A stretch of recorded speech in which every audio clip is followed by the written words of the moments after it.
Begitu pemuda bernama Tono memasukkan tangannya ke laut yang dalam, tiba-tiba ia merasakan sesuatu yang aneh. Sesuatu bergerak dengan cepat dari kedalaman samudera menuju mereka. Lalu, menembus permukaan air, muncullah seekor keledai yang menakutkan tapi penuh warna. Semua orang terkejut saat menyadari bahwa itu bukanlah keledai biasa. Itu adalah makhluk ajaib, seekor keledai kecil yang bersinar di bawah cahaya matahari, dengan warna pelangi dan aroma bunga. Orang-orang menyebutnya keledai air. Si keledai kecil, anak itu telah memanggilnya agar membawa dia dan teman-temannya ke tengah laut.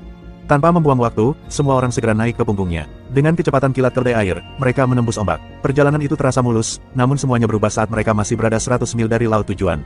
Tiba-tiba, keledai air melambat dan menurunkan semua orang ke dalam sebuah perahu kecil. Ia memberi isyarat bahwa ia tidak bisa melanjutkan perjalanan karena mereka telah memasuki wilayah monster laut. Tono mengerti bahwa tak ada waktu untuk disia-siakan. Ia mengangkat tangannya dan berkata, saat itu juga, seorang gadis bernama Ajeng mengeluarkan sebuah benda ajaib dari tasnya. Begitu ia membukanya, badai hebat muncul di sekitar mereka. Angin kencang mendorong perahu ke depan, dan gelap yang menakutkan muncul di hadapan mereka. Anak laki-laki itu langsung mengerti. Seekor monster laut sedang menunggu mereka. Ketiga sahabat itu masuk langsung ke dalam badai hitam, siap menghadapi bahaya. Saat masuk, anak itu melihat seekor hiu mendekat. Sebelum mereka sempat bereaksi, puluhan hiu muncul dari air. Namun ketika Tono melihat lebih dekat, ternyata itu bukan hiu sungguhan, melainkan gigi-gigi tajam dari seekor monster raksasa. Saat kamera menjauh, keberadaannya menjadi jelas. Mereka berada di dalam rahang seekor monster laut, iblis dari kedalaman. Di saat berikutnya, perahu mereka menghantam mulut monster itu, dan mulai tergelincir masuk dengan kekuatan besar. Laut begitu kuat hingga mereka tak bisa berbuat apa-apa. Tak lama kemudian, mereka sudah berada di dalam perut monster itu.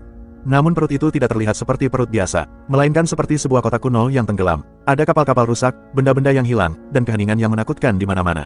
Mereka tahu bahwa mereka tidak bisa berlama-lama di sana. Tinggal berarti mati. Tepat saat itu, Tono mendengar suara yang familiar. Mereka berlari menuju sumber suara dan menemukan sebuah kapal besi besar. Beberapa orang sedang bekerja di sana, dan kaptennya tak lain adalah teman masa kecil Tono, Dusra Supejo. Ia juga telah terjebak di dalam monster itu, dan sedang memperbaiki kapal bersama timnya untuk melarikan diri. Namun bahaya datang kembali. Arus air menjadi semakin kuat, dan muncul monster lain yang menghancurkan segala yang dilewatinya. Semua orang berlari untuk menyalakan kapal. Namun waktu hampir habis. Dusra menyalakan mesin dan Tono menggunakan meriam. Mereka menembakkan peluru berkali-kali hingga akhirnya berhasil membuat lubang besar di perut monster itu. Dalam hitungan detik, jutaan liter air masuk dan kapal itu melesat keluar melalui lubang tersebut dengan kecepatan penuh. Dan begitulah, semua orang berhasil keluar dengan selamat dari perut kematian di laut.